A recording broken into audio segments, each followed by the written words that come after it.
In today's video, I want to provide some thoughts on whether or not SEO is a good career. By the end of this video, you're going to have a good understanding of what some general comp ranges are for how much SEOs are paid in the general marketplaces, as well as I'll share my own experiences of hiring for SEOs and whether or not the things that people say they're paying for and we actually pay for are true. And then we'll wrap up by thinking about some considerations that you might want to think about before you consider whether or not you want to pursue a career in SEO. So let's go ahead and first jump in and taking a look at what some compensations look like in the SEO industry. So when you first start out in the SEO world, you're likely going to be starting out at some sort of analyst or associate level. And so what we're going to do is we're going to go on and look at what SEO analysts are typically making.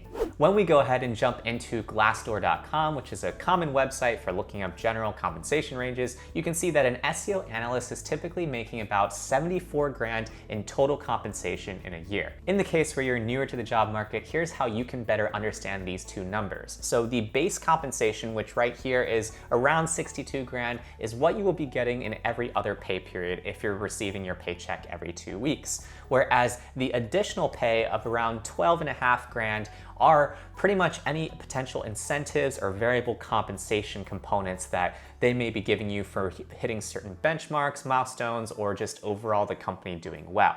So what this is saying is that over the course of the entire year, on average, taking all those factors into consideration, an SEO analyst is making around 74 grand. Now, all this being said, sometimes SEO analysts are going to be a step up from an SEO associate. So what we should also do is we should take a look at what SEO associates are making too. And as you can see here, when you're an SEO associate, you will typically be making a little bit less, anywhere from 10 to 15 grand less. So you can see here, the average SEO associate is making around 62K in total comp, with their base being closer to 48 grand, and then their variable comp being another 13.5 grand. So what this tells you is that in the case where you're just starting out in your career, you might have to start out on a lower base salary, but over time you will level up into that analyst role, and then later on become a manager or a director and whatnot.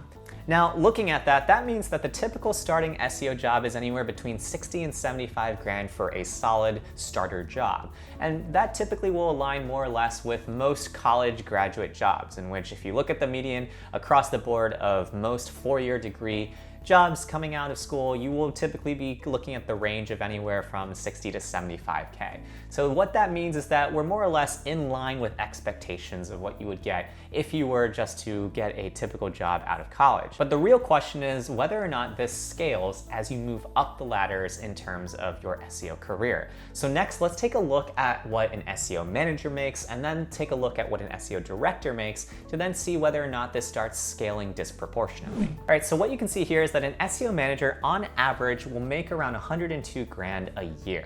And now that being said, there's obviously always going to be a bell curve, so this is the general median here. However, if you were to look at the low end and the high end, you can see how on the low end we're looking at 75K, and then on the high end we're looking at 138K.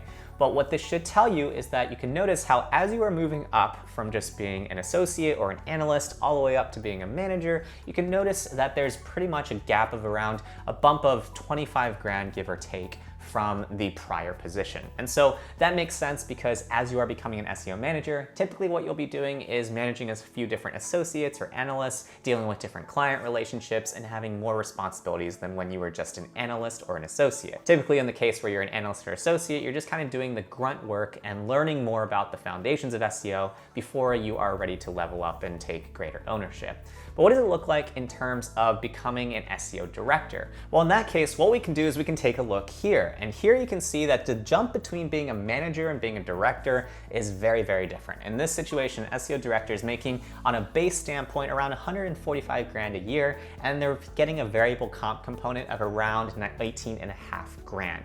So what this really tells you is that with each progressive step up, you definitely can get to the point where you're making a pretty good living in terms of a career in SEO. Again, when you think about things in relationship to one another, this is on par with some pretty solid jobs in which the median MBA graduate salary is going to be typically around 120 grand with a base component and then some potential variable compensation. When you think about this 163 grand or so, this is a pretty good job because ultimately this is a career that you don't necessarily need an MBA for. Whereas if you were to go and pursue a 2-year MBA, what you might have to do is spend 2 years of tuition and then come out making 125 grand on your base standpoint, along with some variable compensation. And even though you might be able to scale more exponentially, there's a trade-off cost of spending those 2 years in school and so on. So at a high level, SEO does seem like a pretty promising job in that you can get into it pretty much with very little barriers to entry at the very entry level, but at the same time it has the ability to scale up, which in this case we can see where the difference between an associate and analyst to a director can sometimes be a matter of a 3-fold difference in compensation. So how do these compensation ranges generally relate to what I've seen and what I've paid for? It's actually pretty in line. In general, in the past, I've paid anywhere from 65 to 85 grand for an analyst associate, and then on the side of a manager, it's typically in that 85 to 110 to 15K range. Obviously, all things are kind of in motion right now with inflation being crazy, but overall, what that should tell you is that what you see in this data here more or less reflects the experiences of somebody who has been in small, medium-sized businesses. And what you can imagine is that if you go to larger organizations, for example, like a big tech company, those compensation packages are going to be even better. And so ultimately, it is something that does hold true to form when it comes to compensation. If that's something that you care about, well, you can definitely get paid for your SEO efforts. But what if you didn't want to potentially work in an SEO job? What could you also do? Well, you could take those skills in terms of, on-page SEO, off-page SEO, and so on, and you can actually just open up your own shop. And so I think the best way to look at that is to take a look at a site like Clutch, where they list out all the different SEO firms out there, and we can take a look at what people are charging for their SEO services. And then from here, what you can see is that there's actually close to 39,000 SEO firms just on this site alone. And what we can do is we can actually look at the client budget or the hourly rate to get an understanding of what people typically charge for SEO services. If I go ahead and take a look at this dropdown for the hourly rate, you can see how it really ranges, where if you imagine a bell curve here, it typically comes out to about $100 to $149 an hour. And these are all usually pretty US-based firms for reference. But essentially what that tells you is that you can actually make a pretty good living doing SEO-related work and purely SEO for different small businesses, medium-sized businesses, and so on. And so as you take a look on this left-hand side, you can see how this kind of scales over time.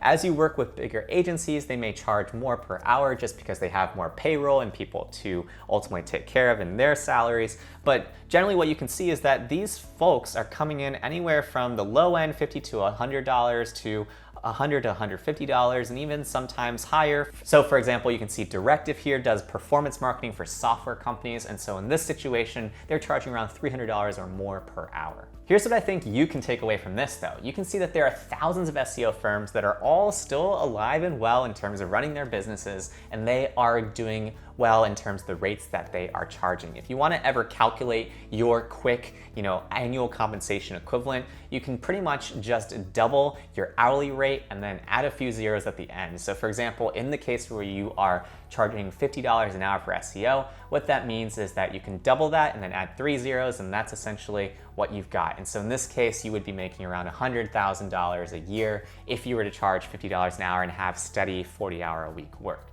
Now, obviously, this is all contingent on you having a successful agency, and that takes a lot of time to build and whatnot. But overall, what this should tell you is that there's the opportunity for you to do this either as a side hustle or as a full-time gig. There's flexibility in this career space for sure. And just to really hammer this point home, the last thing I want to go over are just the plethora of opportunities that are out there in the case where you are thinking about going into general marketing or SEO-related work. Something that I regularly turn to is the Y Combinator job board. What you can do is you can take a look at what some of the top emerging companies are hiring for, and what you will find on their job boards are tons of listings for different SEO related things. So the last thing we want to talk about for today's video is what are some considerations you may want to keep in mind when evaluating whether or not SEO is a good career. We've focused a lot of today's conversation on the comp side of things, but another side of things that is really beneficial about SEO is that a lot of SEO jobs are also flexible and remote. So in the case where you value that flexibility, that might be really great for you. And also, it's going to be a case in which it's a job that will constantly be challenging you in terms of deploying different strategies and deploying those strategies in a number of different ways on either the individual company you're working on, or in the case where you find yourself in an agency, on the variety of clients that you're servicing. And so it can be really good if you're looking for the sort of work that will constantly be changing depending on